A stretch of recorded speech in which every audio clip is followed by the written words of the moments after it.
Hello students, I am Deepika Arora from Panchshir Balak Inter College. Today we are taking class 8 civics, chapter number 1, the Indian Constitution. भारतीय संविधान को समझने के लिए सबसे पहले हमें इसका इंट्रोडक्शन समझना पड़ेगा। इंट्रोडक्शन में ये आपको फुटबॉल एक गेम बता रहा है।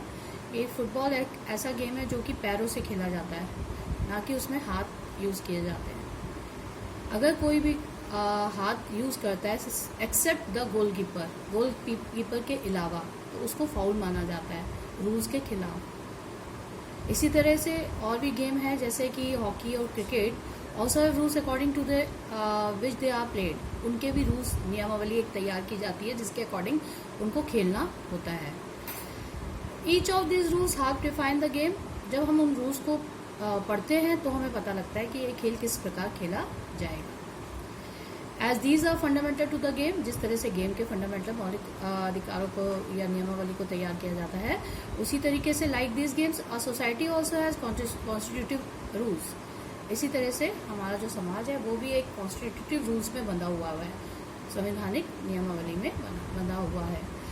अब in large society in which different communities of people live together, जैसे कि हम देखते हैं कि हमारे इतनी बड़ी बड़ी कम्युनिटीज सोसाइटीज है, समाज है जिसमें बहुत बड़ी बड़ी कम्युनिटीज लोग रहते हैं। दिस रूल्स आर फॉर्मुलेटेड दो consensus and the modern countries this consensus is usually available in a written form. Mostly आप देखेंगे जितनी भी मॉडर्न कंट्रीज है, ये जितना भी रूल्स लिखे जाते हैं या नियमावली लिखी जाती है वो रिटन फॉर्मेट में लिखी जाती है। Which we find such rules is called constitution, जिसको हम क्या बोलते हैं, संविधान बोलते हैं। We have looked the Indian constitution in class 6 and 7। हमने भारतीय संविधान के बारे में क्लास 6 तो 7th में भी पढ़ा था, जो कि आपकी किताब थी social and the political life text book में। हैव यू एवर वंडर्ड, आपको जान के आश्चर्य होगा, why we need a constitution or been curious about how constitution got written and who wrote it. कि हमने इन सब के बारे में पढ़ा तो है, बट हमें ये नहीं पता कि हमें इस संविधान की जरूरत क्यों होती है, ये संविधान हमें किसने लिखा है और क्यों लिखा है। We will discuss both these issues, also look at the key features of the Indian Constitution। इस चैप्टर में हम इन सब चीज़ों के बारे में डिस्कस करेंगे। आप इसमें एक पिक्चर देख रहे हैं, ये हमारे असेंबली की है, जो कि 1934 में 1934 में जो हमारी पहली पॉलिटिकल पार्टी बनी थी, national Congress, Indian national Congress, उन्होंने डिमांड कर दी कि हमें भी एक कॉन्स्टिट्यूंट असेंबली चाहिए। During the second world war, जब द्वितीय विश्व युद्ध था उसके दौरान उन्होंने इस चीज़ की मांग करी थी। For an independent constituent assembly formed only Indian game momentum and this is convened December 1946। इसकी जो मांग करी गई थी ये लागू हो गई थी 1946 से, और 1946 से 1949 तक यहाँ पर कॉन्स्टिट्यूंट असेंबली जो बनी थी, इन्होंने ड्राफ्ट किया था हमारा संविधान, जो कि पास्ट को ध्यान में रखकर बनाया गया था, जो कि 150 से ज़्यादा साल जो ब्रिटिश रूल किया गया था, ब्रिटिशर्स ने हमारे देश पर राज किया था, उन सब चीज़ों को ध्यान में रख के अपना संविधान तैयार किया जाता है। अब इसके बारे में हम आगे पढ़ेंगे। Today most countries in the world have a constitution. अगर हम आज की बात करें तो आप संसार में बहुत सारी कंट्रीज हैं जो कि अपना संविधान तैयार करती है। While all democracies countries are likely to have a constitution, it is not necessary that all countries that have constitution are democratic. ये जरूरी नहीं है कि जिनका संविधान होता है वो जरूरी नहीं है कि वो अपना संविधान तैयार करने के बाद कि वो लोकतंत्र को फॉलो करते हो। ये जरूरी नहीं है कि सारी की सारी जितने भी देश हैं जो अपना संविधान बना रही हैं वो लोकतांत्रिक हों।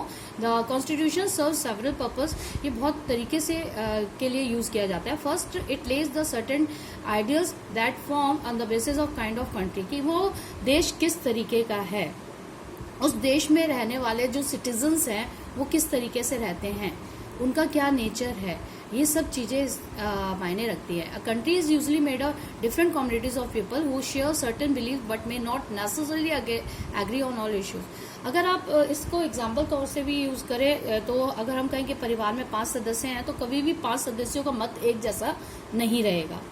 लेकिन अगर जो घर में हम अगर ये कह दें कि आपको सुबह उठना है, सुबह उठ के स्कूल जाना है, स्कूल जाके स्कूल से इतने घंटे बाद पढ़ के आना है, आपको ये होमवर्क करना है, तो ये क्या है, ये एक नियमावली, मतलब कहना चाहिए रूल्स बने हुए हैं एक परिवार के। इसी तरीके से देश को चलाने के लिए भी जो पार्टी आती है या गवर्नमेंट जो सरकार आती है, उसको भी इन सब चीजों को, संविधान को अपने दायरे में रखकर सरकार चलानी होती है। अब हम यहाँ पर एग्जाम्पल तौर से लेंगे इसको समझने के। Let us understand what we mean by this through two contrasting situation in recent history of Nepal.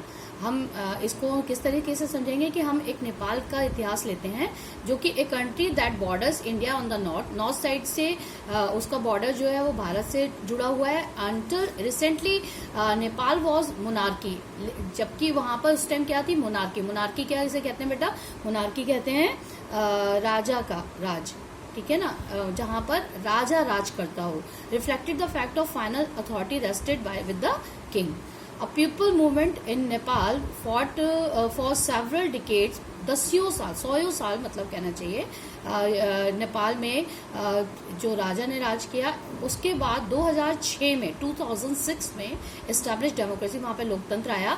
They finally succeeded in putting the end of the powers of the king. 2006 में जो फाइट इनकी चलती आ रही थी, जो पीपल मूवमेंट चलता आ रहा था नेपाल में, वो जाके एंड किया और यहाँ पर डेमोक्रेसी आई। The people had to write a new constitution to establish. इन्होंने क्या किया, इन्होंने अपना नया संविधान बनाया, नेपाल एज अ डेमोक्रेसी। जब नेपाल में डेमोक्रेसी, लोकतंत्र आया, the reason that they did not want to continue with the previous constitution is because it did not reflect the ideals of the country that they want Nepal to be, and they had to fought for। इसमें ये नहीं दिखाई देता कि किस तरीके से previous constitution जब राजा राज करता था तब का क्या संविधान था और उसके बाद का क्या संविधान है। As in the game of football, अगर हम फुटबॉल की बात करें, फुटबॉल गेम की, in which the change of constitutive rules will change the game all together. जिस तरीके से संविधान में चेंज होता है, उस तरीके से गेम्स में भी रूल्स को चेंज किया जाता है। Nepal by moving the form monarchy to a democratic government, जिस तरह से मोनार्की से डेमोक्रेटिक गवर्नमेंट, लोकतांत्रिक सरकार बनी, needs to change all its constitutive rules. उसी तरह से उनके जो रूल्स, नियमावली थी, उसमें भी उनको बदलाव लाना पड़ा एक नया समाज बनाने के लिए। This is why the people of Nepal adopted a new constitution for the country of 2015. The caption alongside elaborates Nepal struggle for democracy। 2015 में जाके ये फाइनल हुआ। मैं ये कहना चाहूंगी कि